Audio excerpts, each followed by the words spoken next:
Technology, science, space, environment, people. places. It's all totally awesome.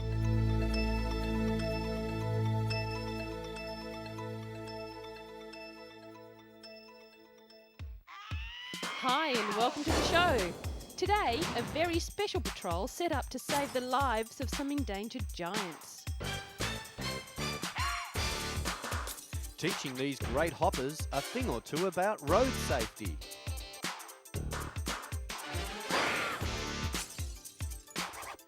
We go to a cinema where you can really get involved in all the action.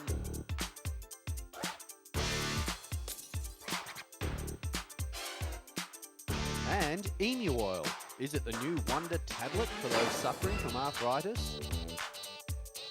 We'll find out this week on Totally Awesome.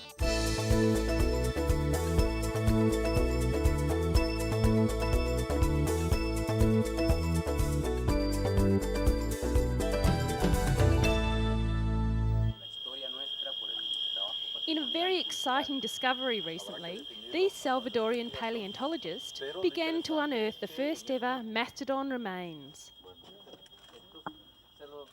Found in the small Central American nation, the fossils, which date back 6,000 years, were recently discovered just north of the Salvadorian capital.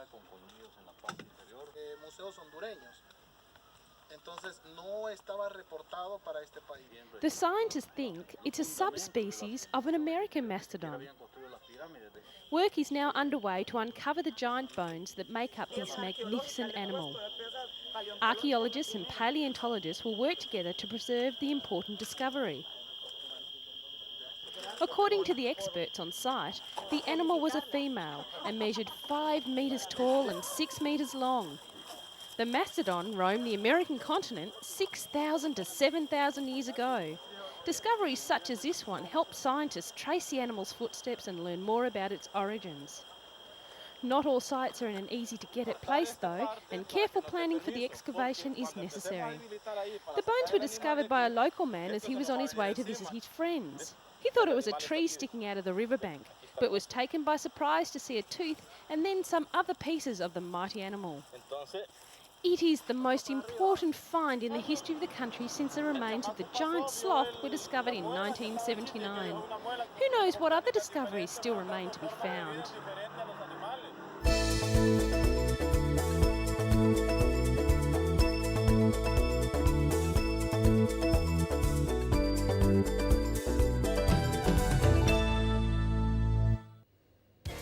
Still on amazing discoveries, a 2-acre covered courtyard in the centre of this museum has been opened to the public for the first time in 150 years. It's a major development for the museum, and it has created the largest covered square in Europe. For years it was used as a book storage building, but now the books have been moved into a new building and the Great Court is open to the public. What was once a clutter of library storage buildings has now become a vast open space, with the round reading room the central focus of the whole redevelopment. The project was originally developed as an elegant courtyard by the original designer Sir Robert Smirke in 1823. It was never realised because in 1857 the round reading room opened and slowly spread into the remaining space. For the first time, the round reading room will be open for public use. Previously, only writers who held a special ticket had access. These included Karl Marx, Lenin, Oscar Wilde, George Bernard Shaw, and Mahatma Gandhi. All of them researched and wrote here.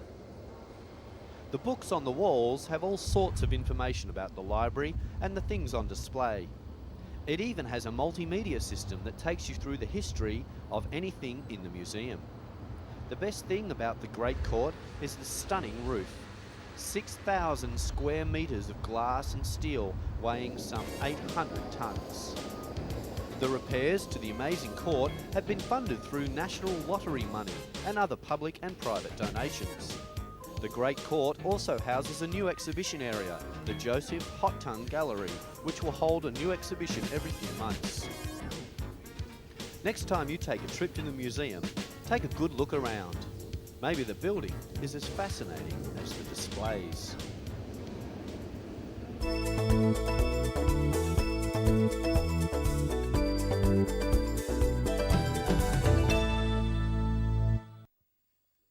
Here's one job that's head and shoulders above the rest.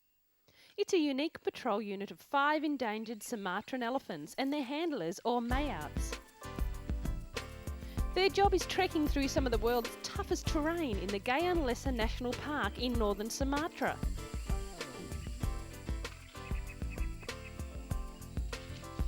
Of course, there's the cleaning up to do first, and boy, I bet they wish these guys were toilet trained.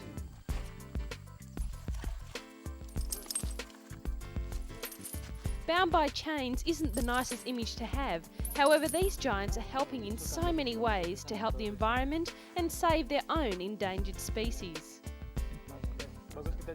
The park is nearly 2.5 million hectares of tropical rainforest and is the only place on Earth where 4 of the world's most spectacular animals, the orangutan, rhinoceros, elephant and tiger, can be found living together. But the park and its rare animals are under threat from humans, whose presence has resulted in massive land clearing, illegal logging and poaching. The population of Sumatran elephants has plummeted to less than 600, and researchers believe the orangutan could disappear for good in 10 years. Set up 2 years ago by the European Union and the Indonesian government, the Elephant Patrol has become a successful unit in fighting the illegal logging and the loss of the elephant's natural environment. The Elephant Patrol unit says part of its success comes from fear. I mean, would you like to take on one of these giants?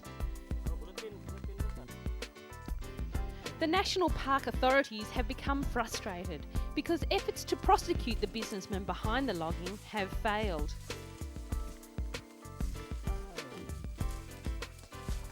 But there has been success in reducing some of the logging within the park boundaries, and that's due to the work being done by the Elephant Patrol.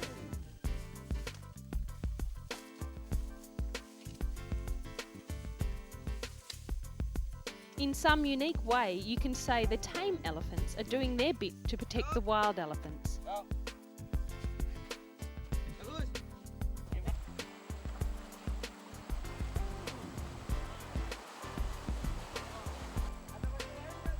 It's a tough job, long hours, exhausting heat, thick jungle, but at the end of the day there's something to look forward to. A long, cool bath and a good scrub. What could be better than that?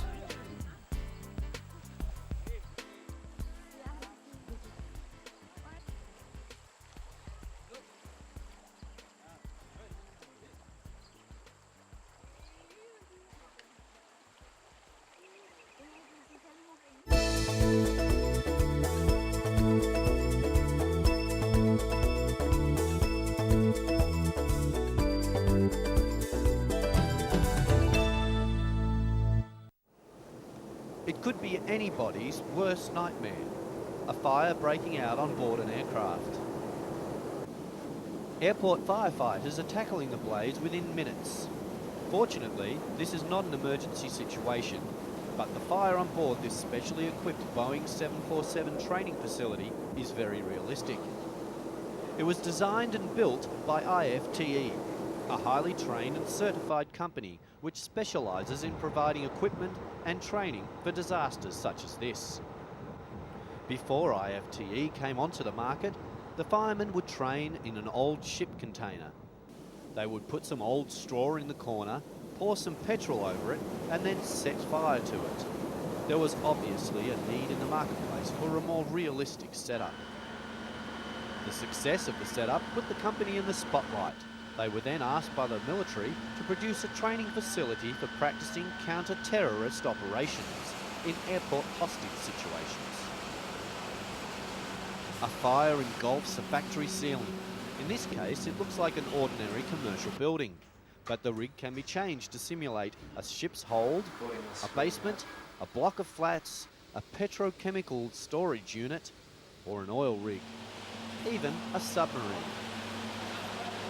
IFTE not only provides the hardware for these situations, but also the specialist training for personnel to be able to save lives. This reputation has rocketed the company to world leader status. It's the training, the facilities, and the quick action that makes these firefighters ready to face any situation with the utmost confidence. This British company is now exporting its product and its specialist knowledge all over the world.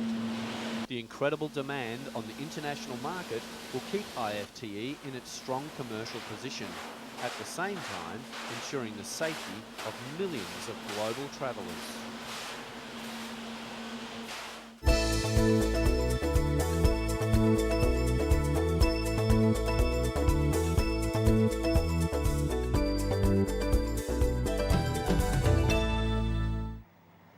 These guys might look cute, but they're not that smart. When it comes to crossing the road, that is. Thousands of migrating Russian frogs are risking their life to hop across busy highways in search of springtime love. The frogs and toads are hopping across Russia in their thousands.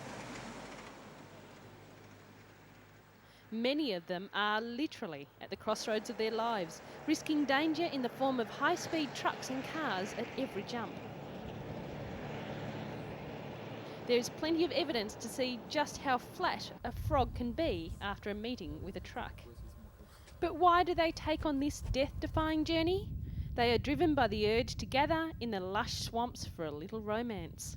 Spring weather has taken over their instincts to join up with others under the budding swamp branches. But it's a journey full of danger. Many frogs, literally hundreds, wind up as frog pancakes on a quick trip to frog heaven. Enter the Frog Brigade. Groups of volunteer students and instructors from the Institute of Zoology have come to their rescue. They've formed a two-line protection net, a winding frog wall to keep back most amphibians, and a brigade of frog scoopers to deal with the champion jumpers. It's a kind of prison of love. Mind you, there's always one that has to break the rules.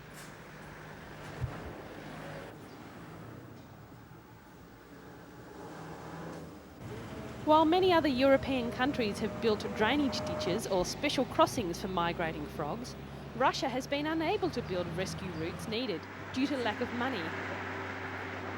It's up to the Frog Brigade to carry bucketfuls of frogs across the highway and dump them off in their promised land.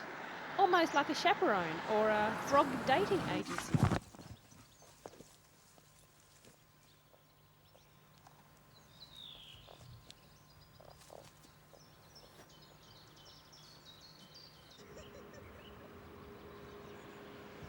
Alive and well, the frogs are able to concentrate on the important matters in a frog's life.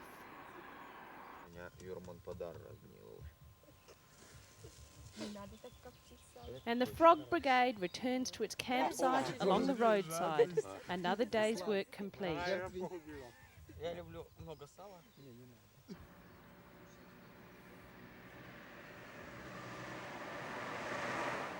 The Frog Brigade, making the world a safer, more romantic and somewhat less tragic place for frogs.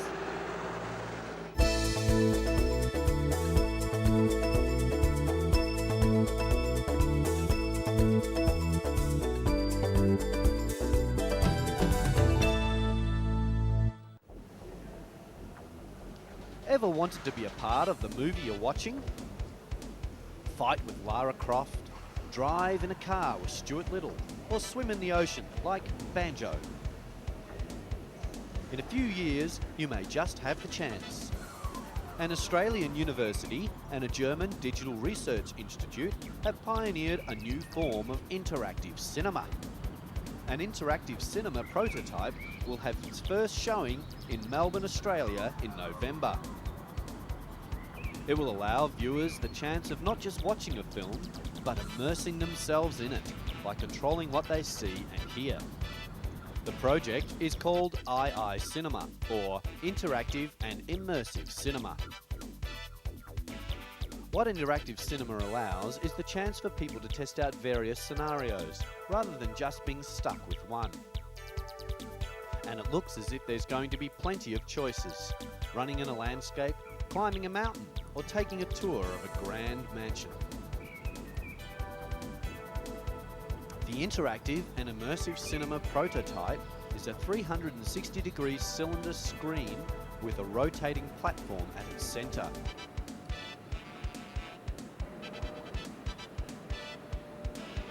A projector on top of the platform projects the film onto the screen, while the viewer can rotate the platform or zoom in to particular points of interest in the image.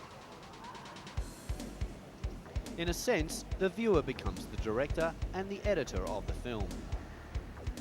The image is created by using multiple cameras and then stitching the images together in post-production, creating the illusion of a seamless 360-degree panorama. It is unlikely it will replace traditional cinema in the short term, rather becoming another form of what we know as cinema. The first showing will take place in November, when a prototype is unveiled at the Australian Centre for the Moving Image in Federation Square, Melbourne.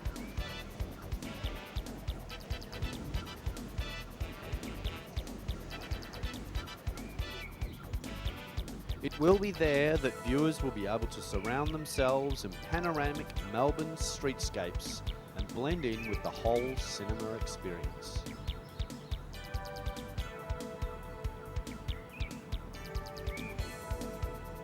I wonder if they're working on scratch and smell cinema.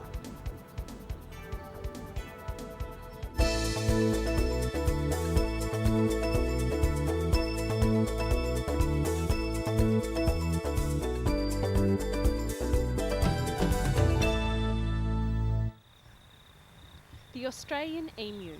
We could be staring in the face of one of the most natural and most ancient medicines. It was first used by Australian Aborigines to heal wounds. Today, it's used worldwide